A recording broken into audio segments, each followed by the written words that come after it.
Hey guys, what's going on? It's Dustin here, and as you can see behind me, I've got the good old ZR2. She looks like she needs a little bit of a bath, but that's beside the point. We've got bigger fish to fry today. So I'm gonna pop the hood on it. Ever since I made the video of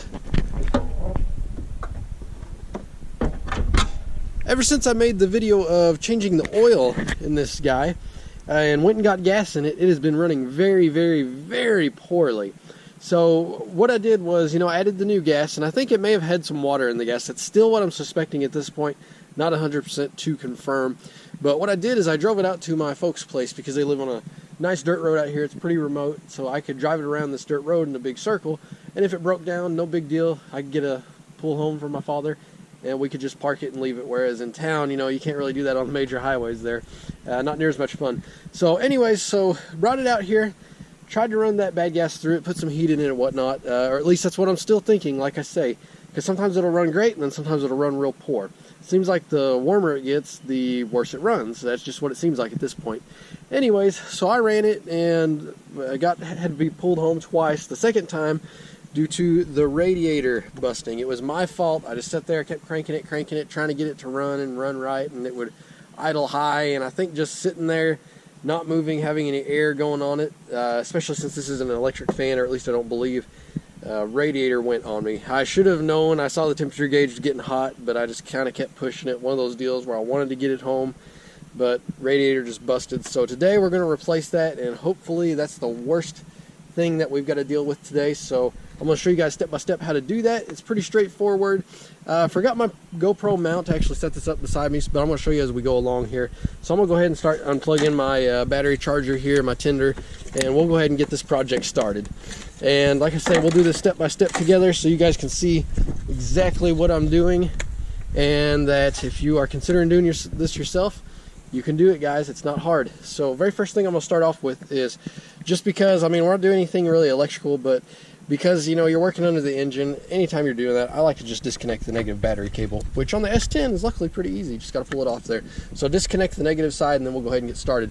First things first that we want to do, some people like to move this compressor up and out of the way. There's 4 bolts there. That way you can get these hoses up out of the way, but I find that you don't actually have to do that. There are, 5 total bolts to remove this fan shroud that we're going to do first. 1, 2, 3, 4, and 5 down in there, which lucky for me I don't even have, so I've just got these 3 up here.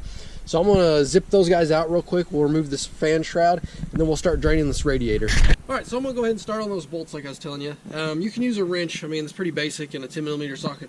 Now I've got this Milwaukee Fuel here.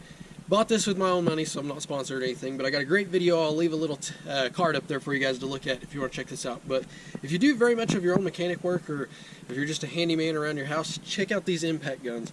These are awesome and lifesavers.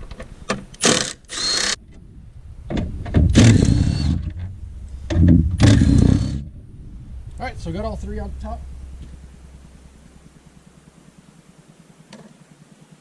And then, like I said, over here would be 2 more, and then 2 more over here, but it looks like somebody, I believe this radiator has been replaced once upon a time, so I don't have them on there. But once you do that, just push these 2 hoses back to make clearance, and up and out it'll come just like that. So our fan shroud is now off, and now we can start worrying about draining this radiator, which is not too bad of a job.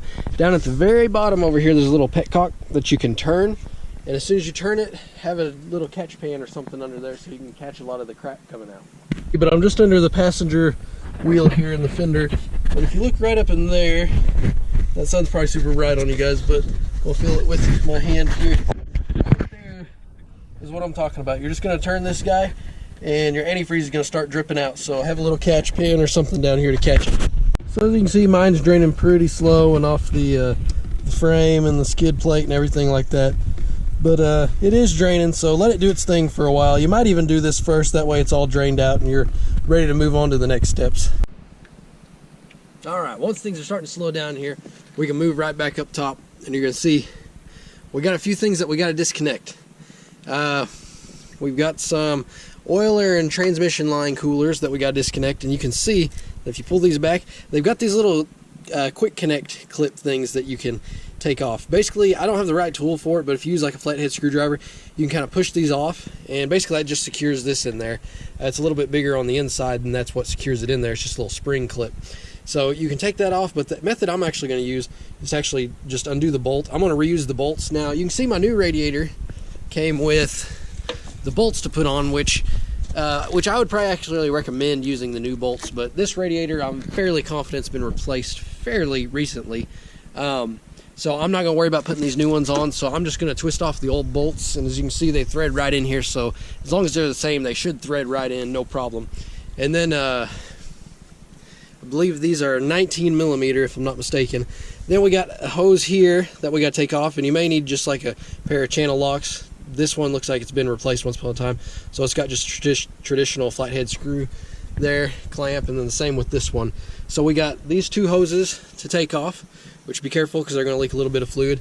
We've got this guy over here, and then we've got two lines, I believe, over here. Yep, top and bottom down here. So like I say, you can do those quick connects if you want, and use the new components that come with your new radiator, or you can just take these off with a 19 millimeter wrench and you'll be good. Either way, choice is yours. So I'm gonna go ahead and start taking those components off. Oh yeah, we've got this filler line up here too that we need to take off, and it looks like this guy may just snap off, and of course, whatever you're dealing with, they're all going to be a little bit different, but just, you know, take your time, look at what you're doing, and you'll figure it out. So as you can see, I've got this top line removed here. It just simply pulled right off once I had this little clamp off, and now I'm just simply taking this off with my wrench here. And I don't know if these fittings will fit on the new radiator. We'll find out pretty quick though. But you can see we've got this line removed, so there is this side with the exception of the hose down there, which I'll get real quickly. But since I'm already got on the wrench here, I'll go ahead and hit this side as well. And once again, just same method, use your wrench, or like I say, if you're gonna do those quick connects, just pop those off and you're good to go. All right, so as you can see, I've loosened these up, pulled the radiator hoses off, both of them, top one, bottom one, over on each side. They could use a little persuasion, maybe, if they've been on there for a long time. Mine came off fairly easy. But then, what you're gonna see is at the bottom down here, there's gonna be some clips, and it's hard to show on camera here. There's gonna be some clips for holding the radiator in place. The bottom of the fan shroud, that is, little plastic clips down here. You're gonna have to unclip these, and there's 3 of them on the back side where the fan meets the radiator right here. So unclip those, and then just watch your lines. Be careful not to kink these aluminum lines, guys. You run into some issues there if you're not real careful with that. But once you do that, radiator should just pull right up and out. And of course, don't forget this line right down here too. All right, as you can tell, we got the old one out, and you'll notice at the bottom here on each side, there's little pegs where they sit in place there. At this time, if you want, it's a good opportunity to take all the crap that's out of here. If you got an air compressor, blow it out, not a bad idea. I'm just gonna kind of hand wipe this out. Get some of the crap out of there. It looks like something's built a nest or something once upon a time in there. But anyways, that'll help keep things a little bit cooler too, getting this cleaned out, so and keep your new radiator nice and clean. So once we do that, we'll throw the new one in, and as you can see, I've got the old one there. I'm looking at the fittings, and I think they're going to work, but we're just going to throw this new one in, make sure it does work. If not, we've got fittings right here. But I mean, just look at your old one and where your hoses line up, and it's pretty straightforward. You know, the top here where the radiator cap goes, which looks like mine didn't come with a radiator cap, so I'll have to reuse my old one. But you know, you got the pegs at the bottom, so you know that's the bottom, and then the radiator cap is going to go on the passenger side of the vehicle. So you can just pick it up and set it right down in place. And I'll probably do that off camera because it's going to be a little bit easier to line everything up. But then we'll just fasten everything up and go from there. Well, you can look at it one of 2 ways. I either got lucky or didn't. I'm going to take it as I got lucky, because the old fittings that were on here did not fit on the new radiator, so I did have to take those little clips off like I was telling you guys about, and that's all that they look like. If you just get a screwdriver under this side of it and pry it off, you can see what I'm talking about, where this side's bigger here, this little lip catches it, and I believe it's just pressure fitted in there, so that way it holds it in place and it won't leak or anything like that.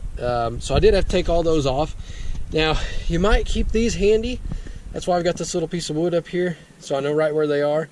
Because if you drop these, you might have a bad day, because if your new radiator doesn't come with those fittings, which luckily I was looking and mine does. You can see it's got those on there, and all it does is you push it right in there and it clips into place and it holds it in place for you.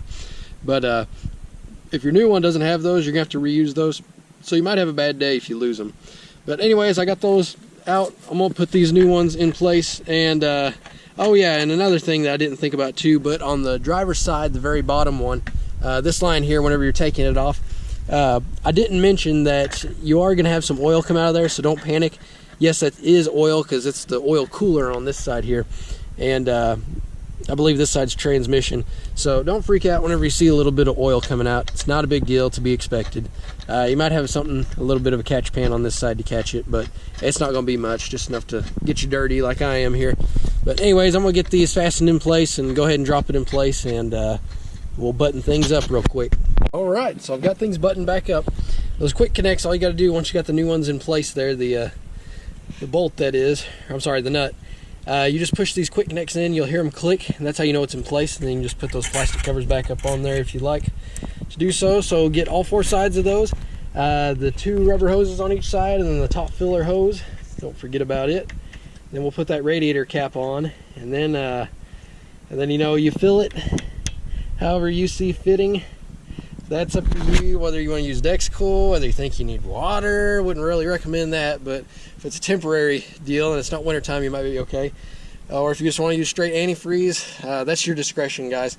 That's a different video for a different day. And it too, while you got the radiator out, might be a good time to do a radiator flush. And once again, that's a video for a different day. This was just simply to show you how to replace the radiator on a 4.3 liter S10. It's going to work on your Blazers, it's going to work on your Jimmys, your Sonomas. If it's got the 4.3 in it, it's going to be a very similar process to what I just showed you. So now I'm going to put that fan shroud back on, top off my radiator, I'm sorry, top off my coolant if I need it. I didn't leak out too much, probably just what was in the radiator there.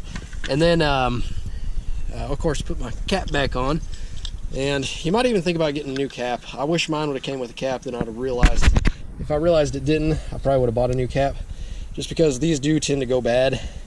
Once I get that on, we'll fill it up, start it up, let it get warm to operating temperature, and see if you're overheating or not, and then you're gonna know. All right, as you can see, got the fan shroud back on, everything's all buttoned back up. Put our negative terminal back on. We got lights, so that's a good sign. So what I'm gonna do is I'm gonna start this up, and I'm just gonna let mine idle here, try to reach operating temperature. Hopefully it doesn't overheat. I'll leave the hood open on it just in case it starts to. You're gonna wanna look for drips, look for leaks. You know, I mean, you did take off a lot of hoses. It's possible you might have not tightened one good enough. Maybe your hose wasn't quite on far enough. So if this is your first time doing it, definitely check for leaks. Heck, anytime. You don't wanna overheat. It's not good on engines. I mean, that's how you get blown gaskets and whatnot because of that, or cracked blocks, even worse, you know. But anyways, I'm just gonna let this guy idle here. If you do decide to drive it, don't drive far from home, just in case. So there we go. All right, so I'm gonna go ahead and let her run for a bit, and we'll see how she does. And if she doesn't overheat, and I'll let you know in a video soon enough, we'll call it a success. Hopefully we'll get this old gal back on the road before long. Kind of missing her, even though I don't drive it much. All right, guys, appreciate you watching the video today. If you enjoyed the video, be sure to leave a subscribe on this if you're not already subscribed, and also leave a like on the video. Appreciate you guys watching. Until next time.